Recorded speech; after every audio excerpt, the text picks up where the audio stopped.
भाइयों और बहनों,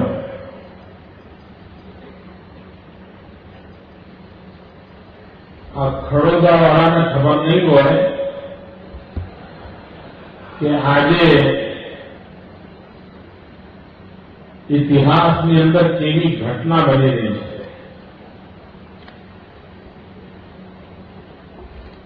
ભૂતકાળમાં સાબરકાંઠા જિલ્લાના લોકોને ખબર નહીં હોય કે મોડાસા તાલુકામાં ખડોદા નામનું કોઈ ગામડું આવેલું છે. આજના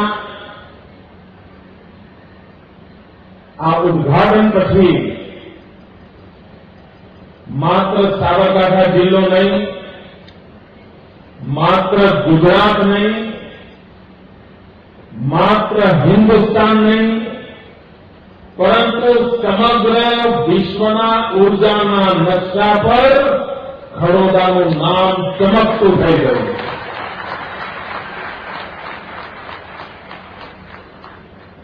આ નાની સુની ઘટના નથી. આખા વિશ્વના ઉર્જાના નકશા પર ધ્રુવ તારાની જેમ ખડોદા ચમકતું લોકો જોતા હશે.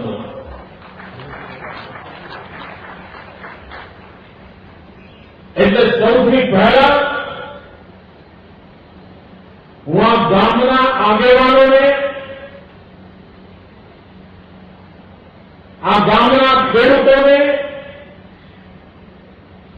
આ ગામના સરપંચશ્રીને, પંચાયતના સભ્યોને અંતઃકરણપૂર્વક ખૂબ ખૂબ ખૂબ અભિનંદન આપું છું. નહીં તો ઘણીવાર ગામમાં 1-2 એકર ચોગર હોય ને, ખબર પડે છે ને, ગામમાં 1-2 એકર ચોગર હોય તો સાહેબ ગામનું ભલું જ ના થવાનું. ગામમાં કોઈ સારી વાત આપવા જ ના દે. અને આવા એકર ચોગરને પછી 12,028 મળી જાય, આંકડો વધતો જાય, એવા ગેરંટીઓથી મળતી રહે અને ગામનું ધનોત ન નીકળે ત્યાં સુધી આવા લોકોને સંતોષ ન થાય. આ ગામ ભાગ્યશાળી છે કે આવા બધા ગ્રહણોથી મુક્ત છે અને એના કારણે આજે આટલો મોટો અવસર આપણા ગામના પાદરે ઉજવાઈ રહ્યો છે. મિત્રો, પૂરા વિશ્વ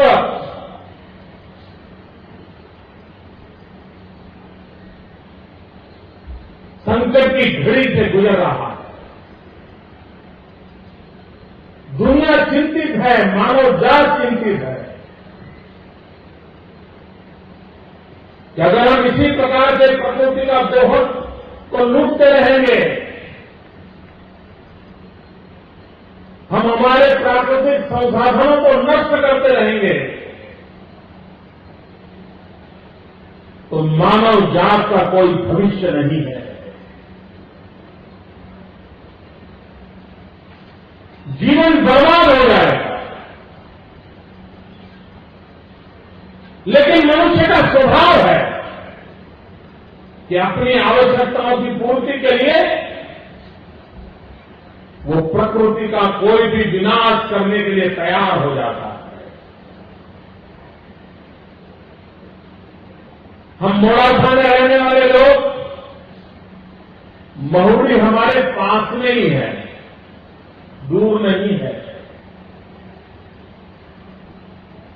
महुरी के तीर्थ क्षेत्र पर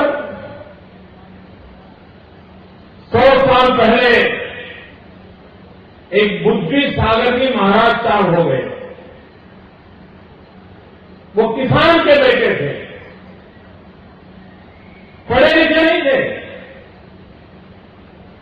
दीक्षा ग्रहण की, जैन महात्मा बन गए और महुरी में अपनी साधना आराधना करते थे.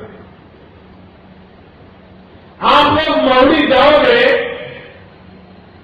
तो उन्होंने 100 साल पहले क्या कहा था वो वहां लिखा हुआ है. पहले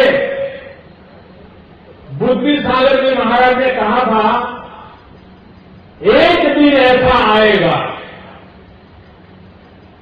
जब पानी किराने की दुकान पर बिकता होगा। 100 साल पहले जब किसी ने ये सुना होगा तो उसने ये माना नहीं होगा, ऐसा तो क्या कभी हो सकता है क्या पीने का पानी लेने के किराने की दुकान पे जाना पड़ेगा? हल्दी लानी है, मिर्ची लानी है, चावल लाना है, गेहूं लाना है, उसके लिए तो दुकान पे जाना पड़ेगा। लेकिन क्या पानी के लिए जाना पड़ेगा?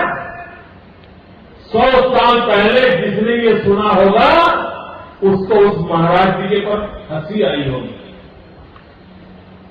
मजाक सुनी होगी। लेकिन आज हम देख रहे हैं कि पीने का पानी बिस्लेरी की बोतल में किराने की दुकान पर बिक रहा है और हम लोग खरीद करके पानी पी रहे हैं। ये नौबत क्यों आई? क्योंकि हमने जो पानी की रक्षा करनी चाहिए थी, पानी बचाना चाहिए था, नहीं बचाया। आज इतना भी जो हमें उपलब्ध हो रहा है, अच्छी हवा मिल रही है, अच्छा पानी मिल रहा है, तो उसका कारण हमारे पूर्वजों ने हमारे लिए ये सब सुरक्षित रखा था और हमारे लिए छोड़ करके गए, इसलिए हमें मिला है। अगर हम अपनी भावी पीढ़ी के लिए इन संसाधनों को सुरक्षित नहीं रखेंगे तो भावी पीढ़ी का क्या होगा? मित्रों, ये ऐसी सरकार है गांधीनगर में जो वर्तमान पीढ़ी की तो चिंता करती है, लेकिन हम आने वाली पीढ़ियों की भी चिंता करते हैं। आज जो यहां 170 करोड़ रुपया लगा है वो आपके लिए नहीं है, आपके पोते पोते के पोते वो सुख से जिंदगी जिए, इसलिए हम पैसे लगा रहे हैं। आपकी आने वाली पीढ़ी सुख चैन की जिंदगी जी सके, इसलिए ये सरकार योजनाएं बनाती है, खर्च करती है। मित्रों, आज ये 8 महीने के भीतर भीतर तैयार हुआ 5 मेगावाट का सोलर पावर प्लांट हम देश को समर्पित कर रहे हैं, लेकिन साथ साथ हम इस देश की भावी पीढ़ी को भी समर्पित कर रहे हैं। ये हिंदुस्तान का सबसे बड़ा सोलर पावर प्लांट है, हिंदुस्तान का सबसे बड़ा, और आने वाले 100 दिन के अंदर और भी काम जो तेजी से चल रहा है उसके कारण इसकी कैपेसिटी डबल हो जाएगी 100 दिन के बाद। काम तेजी से चल रहा है और ये हिंदुस्तान का सबसे बड़ा प्लांट आज हम देश को समर्पित कर रहे हैं। ये vibrant Gujarat global investor summit 2009 में एनुअल हुआ और आज 2011 में हम बिजली दे रहे हैं।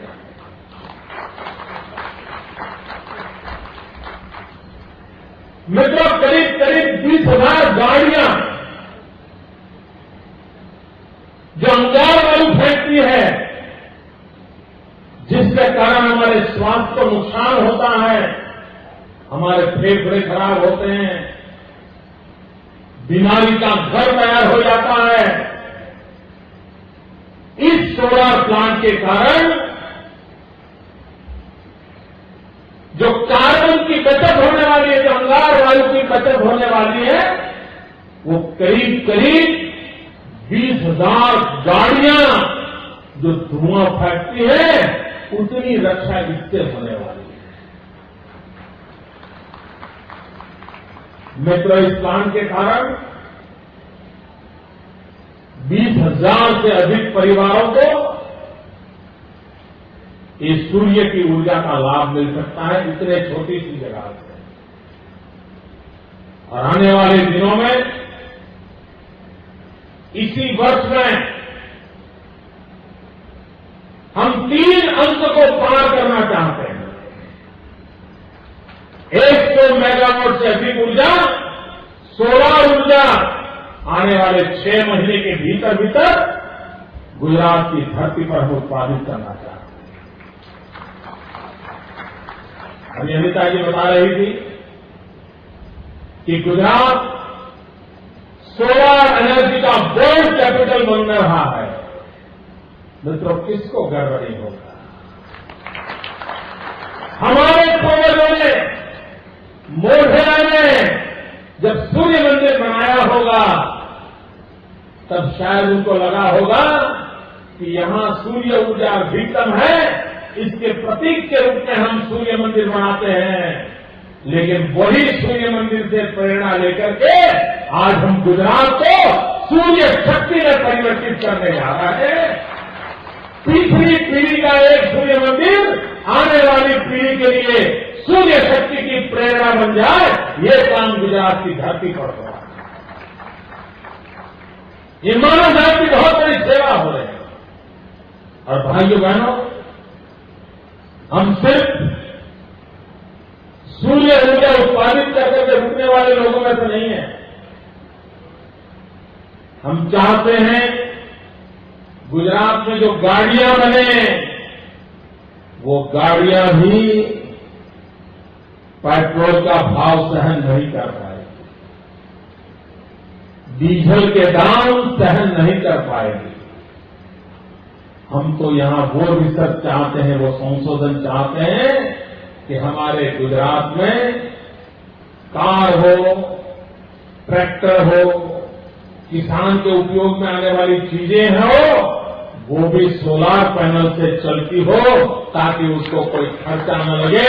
वहां तक हम आगे जाना चाहते। और इसलिए हम सोलार इक्विपमेंट के रिसर्च की इंस्टीट्यूशन गुजरात में आए, नए नए रिसर्च हो, यहां सोलार इक्विपमेंट की मैन्युफैक्चरिंग हो, उस दिशा में हम काम करना चाहते हैं। और अकेले सोलार के सेक्टर में 1 लाख से अधिक नौजवानों को रोजगार मिलेगा। भाइयों बड़े 1 लाख से अधिक। ये 50 बड़े कितनी तालियां बजा रहे थे। जब 1 लाख लोगों को मिलेगा, उनका जीवन कैसा बदल जाएगा, इसका आप अंदाज लगा सकते। लाखों लोगों को रोजगार मिले, क्लीन एनर्जी मिले, प्राकृतिक संसाधनों की रक्षा हो,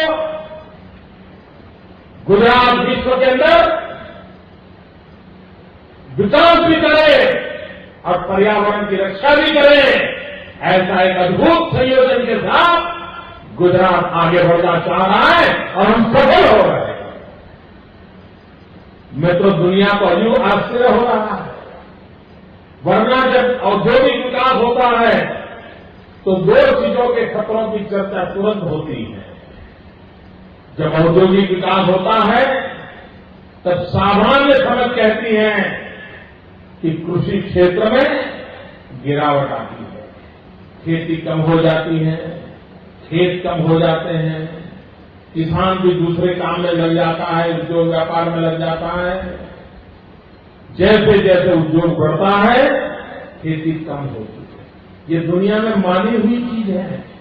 अकेला गुजरात पूरे विश्व में अपवाद है जहां पर औद्योगिक विकास भी हो रहा है और इसी दशक में 13 लाख हेक्टेयर धरती नई एग्रीकल्चर के काम आने योग्य बन गई। यहां एग्रीकल्चर का भी विकास हुआ, यहां इंडस्ट्री का भी विकास हुआ। ये कहीं पर ऐसा मॉडल देखने को नहीं मिलता।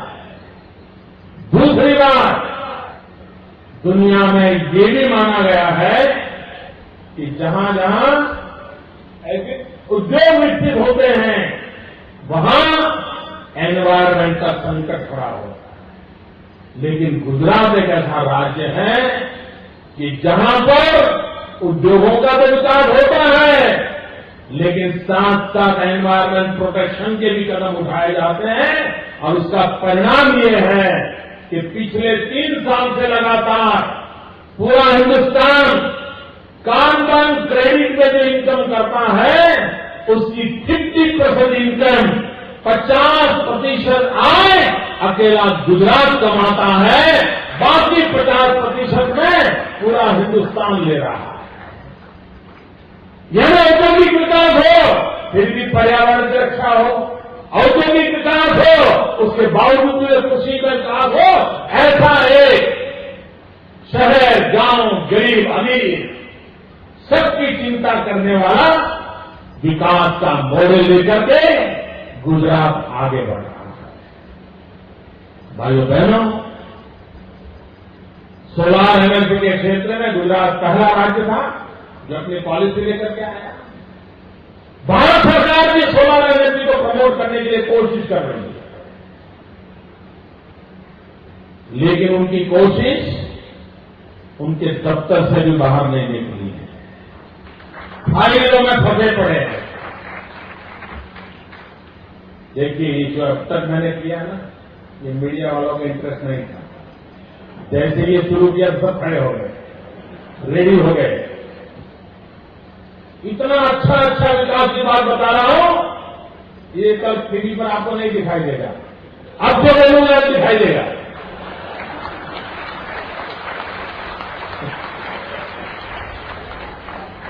हम इतनी मेहनत कर रहे हैं, इसकी कोई चर्चा चिंता करने को तैयार नहीं है। हम इतनी प्रगति कर रहे हैं, इसकी चिंता चर्चा कोई करने को तैयार नहीं है। लेकिन मैं जो अपनी पीड़ा की बात बताने जा रहा हूं उस पर थोड़ा मजा आएगा लोगों। भाई बहनों, भारत सरकार ने एनर्जी, सोलर एनर्जी की पॉलिसी निकाली है, लेकिन अभी तक उसको लेने वाला कोई है नहीं। एक सोलर प्लांट उसके अनुसार लगाने वाला कोई नहीं है। और उसके बावजूद भी भारत सरकार का रूप देखिए भैया, बड़ी सामान्य समझ है कि सोलर प्लांट कहां लगना चाहिए। कहां लगना चाहिए? जहां पर सूरज ज्यादा तपता हो वहीं पर लगना चाहिए। ये सब समझ है ना इतनी भैया? अगर सूरज ही नहीं है तो सोलर प्लांट लगा के क्या करोगे? और कम गर्मी वाला माहौल है तो सोलर प्लांट लगा के क्या करोगे? और पूरा हिंदुस्तान मानता है, दुनिया मानती है, विज्ञान मानता है कि हिंदुस्तान में गुजरात और राजस्थान 2 राज्य ऐसे हैं कि जहां सूरज लंबे समय तक प्रकाश देता है, लंबे समय तक गर्मी देता है, लंबे अरसे तक देता है। ज्यादा से ज्यादा सूर्य ऊर्जा अगर कहीं है हिंदुस्तान में तो गुजरात और राजस्थान में। और इसलिए अगर सोलर प्लांट लगाने हैं तो अच्छे से अच्छी जगह यहीं पर है। और इसलिए जो सोलर प्लांट लगाना चाहता है उसको जब भारत सरकार कहती है बताओ कहां लगाओगे, तो स्वाभाविक रूप से वो लिखता है गुजरात में लगाएंगे। और मेरी जानकारी है कि जैसे ही गुजरात का नाम आता है, दिल्ली में पता नहीं कौन ऐसे लोग बैठे हैं जो उसको सूचना देते हैं कि कहीं पर भी सोलर पावर प्लांट लगाना है तो लगाओ, गुजरात का नाम मत लो। गुजरात में लगाओगे तो ये दिल्ली की सरकार तुम्हें कोई मदद नहीं करेगी, तुम जानो तुम्हारा काम जाने। क्यों भाई? ये अन्याय क्यों गुजरात के साथ? सारी दुनिया जानती है यहां सोलर पावर है, तो सोलर पावर का उपयोग क्यों नहीं होना चाहिए? लेकिन नहीं होने देते। अभी 800 मेगावाट बिजली बनाने के लिए उन्होंने लोगों को परिपत्र दिया, पत्र दिया, एश्योरेंस दिया लेकिन ये देखा कि 800 मेगावाट जो दे रहे हैं वो कहीं गुजरात की ओर खिसक न जाए, और इसलिए गुजरात को 800 में से सिर्फ 20 मेगावाट। हिंदुस्तान का सबसे बड़ा प्लांट बनाने वाला है गुजरात। हिंदुस्तान में सबसे ज्यादा सोलर पार्क बनाने वाला गुजरात। दुनिया में सबसे ज्यादा सोलर एनर्जी पैदा करने वाला गुजरात। लेकिन भारत सरकार के हाथों में गुजरात पता नहीं अपनी जगह नहीं बना पा रहा। सिर्फ 20 मेगावाट गुजरात को, बाकी 800 मेगावाट पूरे हिंदुस्तान को बांटना कहीं गुजरात के फायदा में नहीं है। और लोग अभी तक कुछ किया भी नहीं है, कामित पड़े हैं जैसे के वैसे। हम चल रहे हैं, लेकिन उनको चिंता है कहीं गुजरात आगे निकल जाए तो। ये दिल्ली वालों को समझ नहीं है क्या, इतनी कोशिशों के बाद भी क्या आप हमें रोक पाए हो क्या गुजरात के विकास को रोक पाए हो क्या? नहीं रोक पाएंगे। ये दिल्ली की सल्तनत कान खोल करके सुन ले, ये गुजरात के 6 करोड़ लोगों ने तय करके रखा है कि हम रुकने वाले नहीं हैं, हम विकास की यात्रा में आगे बढ़ने वाले हैं, हम विकास करते रहने वाले हैं। कोई रोक करें, गुजरात की विकास यात्रा रुकने वाली नहीं है। यह अन्याय है, ये गुजरात के साथ अत्याचार है। और फिर हो जाएंगे बाकी जगह पे। जितना ऐसा हर बात में हुआ है, उनको एक 4000 मेगावाट का पावर प्लांट लगाना था भारत सरकार को, और उन्होंने तय किया, मीटिंग हुई, मीटिंग में बात आई गुजरात में करेंगे, तो दिल्ली में बैठे हुए बादशाहों ने कह दिया गुजरात का नाम मत लो। उन्होंने 10 राज्यों में चक्कर काटा, 10 राज्यों में गए, हर सरकार से बात की, हम ये करना चाहते हैं, पैसे भारत सरकार लगाएगी। मित्रों, कोई सरकार उनका काम नहीं कर पाई, न कागज पर भी योजना नहीं बना पाई। 2 साल उनके खराब हो गए, कभी कुछ नहीं हुआ। फिर आखिर में मेरे पास आए, बोले मोदी जी हमने 4000 मेगावाट का मेगा पावर प्लांट घोषित तो कर दिया है, 10 राज्यों में जाके आ गए, लेकिन हमारा कुछ बनता नहीं है। रो रहे थे। मैंने कहा चिंता मत कीजिए, 10 जगह पे जाके आए हो ना, आइए। भाइयों बहनों, मैंने उनको मदद की, गुजरात की धरती पर जगह दी, और आज 4000 मेगावाट का पावर प्लांट तैयार होने की तैयारी में आखिरी अंतर तक पहुंच चुका है। अगर ये पहले से गुजरात आते तो ये 2-3 साल खराब हो जाते क्या? देश को अंधेरे में रहना पड़ता क्या? लेकिन नहीं, थक हार करके फिर गुजरात की ओर आते। छाती में लगता है तो चारा नहीं है, चलो भाई गुजरात चले गया। तो पहले से आओ भाई, रोते रोते क्यों आते हो, हंसते हंसते आओ जरा। हम आपकी मदद कर रहे हैं, हम देश के विकास के लिए काम कर रहे हैं। योजना भारत सरकार की होगी, उसके बाद भी उसको मदद करना, ये देश की भलाई का काम हो तो गुजरात कभी पीछे नहीं रहता। लेकिन उनको कौन समझाए? और वो तो ऐसे फंसे पड़े हैं कि उनको इन कामों की फुर्सत भी नहीं बची है। देश कहां जाए उसकी चिंता नहीं है। भाइयों बहनों, ये सोलर पावर प्लांट मोड़ासा तहसील के लिए विकास की एक नई दिशा खोलने वाला बन चुका है। मैं साबरकांठा को, मोड़ासा को और खड़ोला को बहुत बहुत बधाई देता हूं।